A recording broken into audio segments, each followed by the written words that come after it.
Sinurpresa ni Rosalinda star Carla Abellana ang leading man niyang si Jeff Eigenman habang nakikipag-chat for IGMA. Gaano na nga ba ka-espesyal ang kanilang pagtitinginan?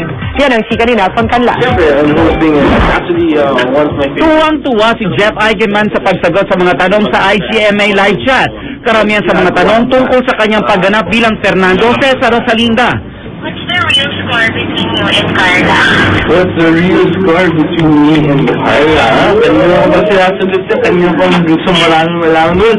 Yun nga, sige na, yun nga, we're very, very good friends. I can say na yung bond namin is sobrang special. Something that I've never had with anyone before.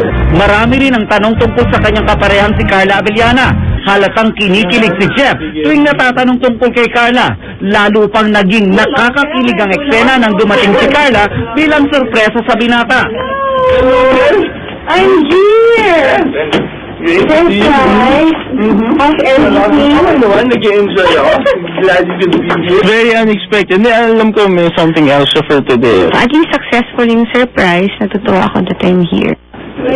Inamin ni Jeff na nade-develop na raw siya kay Carla. Napapadalas daw ang pag-uusap nila kahit walang trabaho. Kasi siyempre we're together almost every day. So napag-uusapan din naman namin yun. So kung makakapagpahinga tomorrow, kung may gagawin. So We talk all the time. constant communication din. So mag-uusapan lahat. Time will tell. Yun lang. Diba? We'll see siguro eventually. Nelson Canlas updated sa Showbiz Happenings.